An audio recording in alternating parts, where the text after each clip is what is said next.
apa malaikat itu kan yo duwe pikiran. Terus iblis yo duwe pikiran.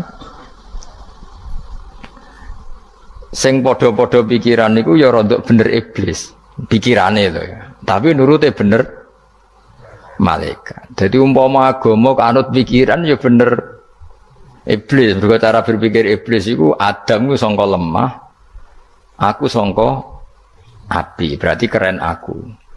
Nah cara pikirane malaikat wis ora mikir mbok mulya ndi dikongkon ya manut. Jadi agama ini sanad.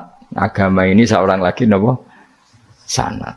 Sakjane cara tauhid ya keberatan. Aku ana istilah Baitullah ya keberatan. Wong Baitullah maknane omahe Allah sing takok. Allah manggon wirdi ning Ka'bah.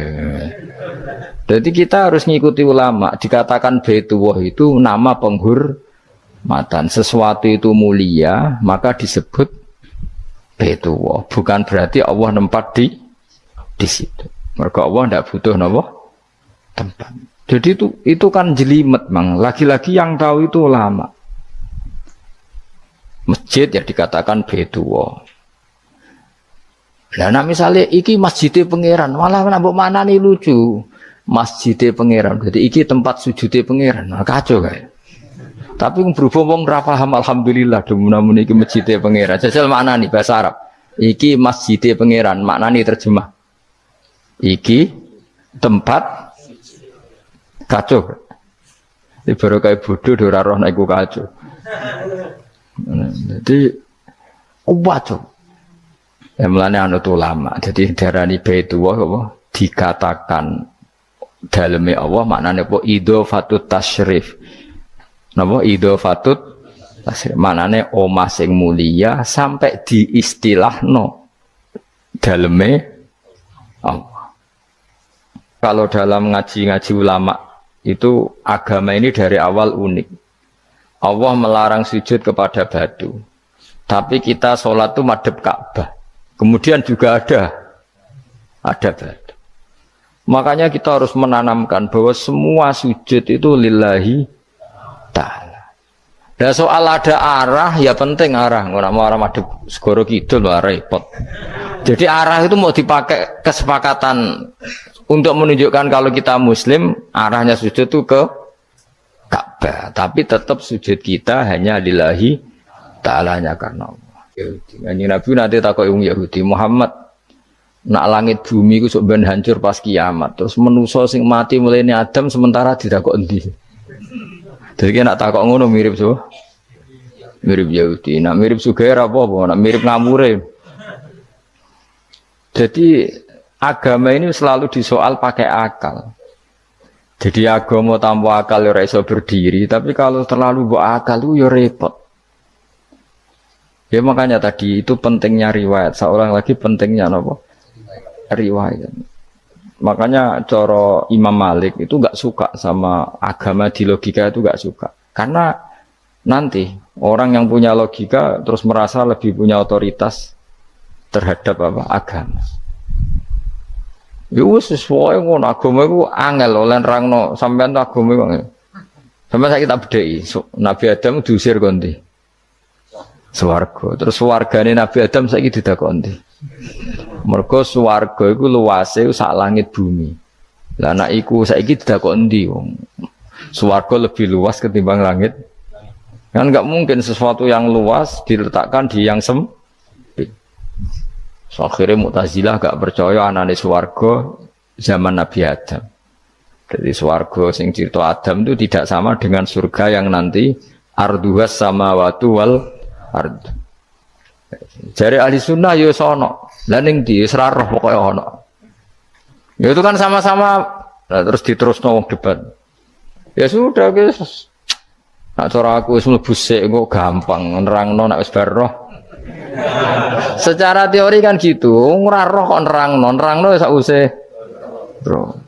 Ya sudah sampeyan bu swarga wae lagi apa? Lagi nerangno. Pas aku nerangno kowe ra ning swarga ya wis ra ketemu.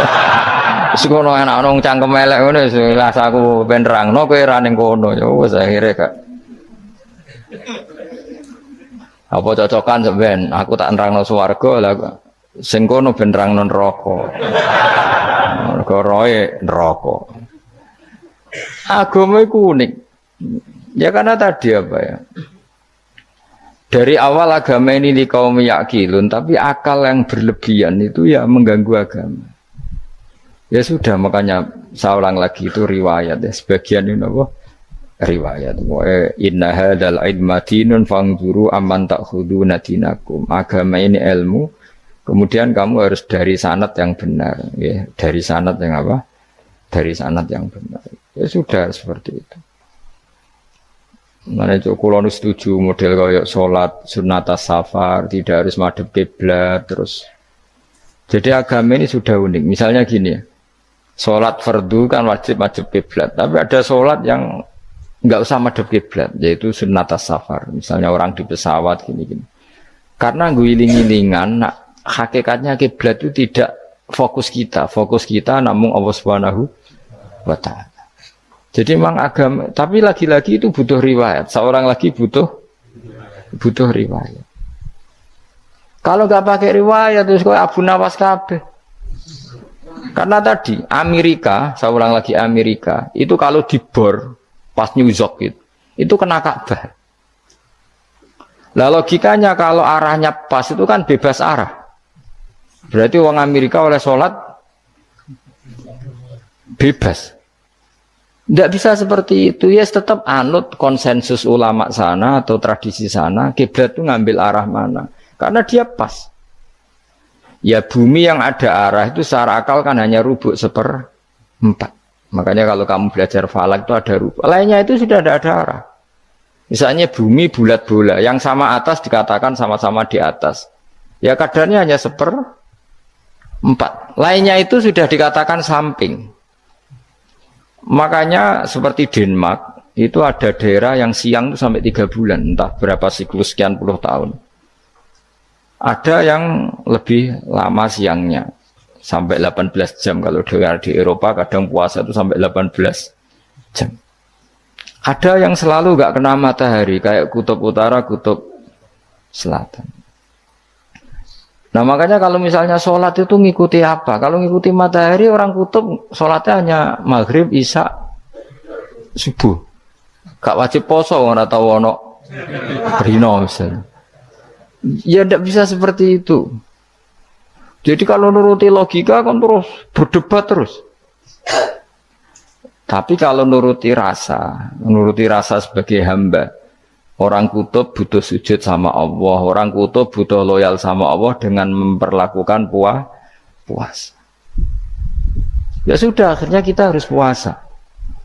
Nah, lalu kalau ukurannya matahari, mereka tidak punya matahari. Memangnya puasa itu penyebabnya wujudnya matahari, apa penyebabnya loyalitas sama Allah Subhanahu wa Ta'ala? Loyalitas. Kalau penyebabnya matahari ya, berarti kalau nggak ada matahari, nggak usah apa? Tidak usah seperti itu cara berpikir, makanya ngikuti ulama. Karena ulama yang tahu tradisinya Allah dan Rasul. Ya seorang lagi ulama yang tahu tradisinya Allah dan Rasul. Meskipun ya kadang saya enak dewe ulama. Mergo ya kadang ya mau kalau bolak-balik ngomong gak diterang nombek cangkem elek ora paham-paham. Makanya masyhur itu ada kiai di debat sama orang rodok PKI. Pak Kiai, kalau setan dari api masuk api kan biasa. Terus susahnya apa? Mau materinya dari api itu. Kiai itu mek lemah, sawurna raine. Loro cung, nggih sakit. Jare wong kok lemah, kena lemah kok loro. Karena serak kena diterang no. Manusia materinya kan dari tanah, berarti kena dipendem urip-uripan. Piye ya? Ya loro ya, lha ya jare kok lemah kok dipendem ning lemah kok. Karena dijelaskan pakai lisan yang baik, gak paham-paham. Sebenarnya kita ini ingin selalu baik, tapi ada orang-orang diterangkan cara baik-baik itu. Wah, kayak misalnya ono wong kondo, Gus kula nu bojo kula cerewet ngene-ngene, apike kula pegat dicereweti bojo mbek diarani duda iku lara ndi? Oh lara diarani duda isen. Kue payu rabi dicereweti, ambek ra payu rabi jomblo, sakit mana? Sakit distatuskan jomblo. Malah kena dicereweti sabar prestasi baru. Mesti uangku diwolak-walik. Lan jar wis kula tak malan kula seneng mbek Imam Syafi'i. Kowe dirasani wong ning ngarepmu, diomongi, ambek dirasani seneng ndi? Seneng dirasani cara kowe. Cara Imam Syafi'i bukti ke wibawa, buktine ngomong ning ngarepmu rawani. Jadi Imam Syafi'i itu rileks urip. Ya Aba Abdillah, orang yang tadi muji-muji jenengan tuh kalau di luar maki-maki jenengan. Jadi alhamdulillah. Kok bisa itu kan bukan pengkhianatan. Berarti saya wibawa. Di depan saya enggak berani itu. Wong iku sowan Imam Syafi'i ya cium tangan ya hormat. Tapi setelah di luar menghujat. Singkat cerita dilaporkan ke Imam Syafi'i. Orang yang tadi nyium tangannya jenengan itu di luar ngerasani jenengan. Jadi Imam Syafi'i alhamdulillah berarti aku wibawa. Mendengar kurawani. Ya dianggap enteng saja. Terus ada orang misoi Ja'far Shadiq. Sayyid Ja'far Shadiq itu Sayyid putune Nabi, orangnya soleh, alim, gurunya Abu Hanifah. Di antaranya gurunya Abu Hanifah itu Sayyid Ja'far Shadiq. Itu kalau dihujat orang diomongin ini, dimaki-maki, sampai ke rumah. Pas mau masuk rumah, kamu masih ingin maki-maki saya? Iya. Tak tunggu sampai selesai. Setelah selesai sudah sampun, sudah. Masih emosi orang sudah. Kamu misoi saya berdasar apa yang kamu ketahui. Yang tidak kamu ketahui lebih banyak, maka saya tunggu. Izin sampai terus ketika ditanya, kenapa engkau sabar ketika jenengan saya pisui? Orang ini akhirnya tobat, mencium tangannya, mencium lututnya. Jawab saya Ja'far Shadiq ini. Aturahu tu'sokurhan, aturahu yu'sokurhan. Kowe ora ngrafaham kalimat itu, tapi tak terangkan ben dadi wali. Kowe roh pangeran. Ya tahu. Sing durakani pangeran tuh banyak enggak? Yang maksiati pangeran tuh banyak enggak? Ya banyak. Lah yung pangeran sing di langit bumi wae dimaksiati, apa meneh terima aku. Akhirnya terus jadi orang-orang soleh itu cara berpikir itu di luar kapasitas kamu. Apa ya? Mereka itu hanya Allah, taunya itu hanya Allah. Aku kan enggak egois, harga diri. Mana ada agama berdasar harga diri itu kalau dalam bahasa Arab disebut khamiyat al-jahiliyah itu gengsi nopo? Jahili. Makanya ketika saya berkali-kali cerita itu, ada seorang ulama dipanggil tetangganya, nom. Setelah sampai situ, sudah kembali, saya tidak butuh kamu. Setelah sampai rumah dipanggil lagi, sudah kembali lagi sampai 3 kali. Ulamanya tetap ceria, tetap nyaman. Ketika ditanya, kenapa engkau tetap nyaman? Wahai pemuda, kamu itu tetangga saya. Kata Allah dan Rasul, nak kue iman be Allah Rasul, kon ngapi tonggo, kon ngundang aku ya teko. Ya seneng nuruti perintahnya.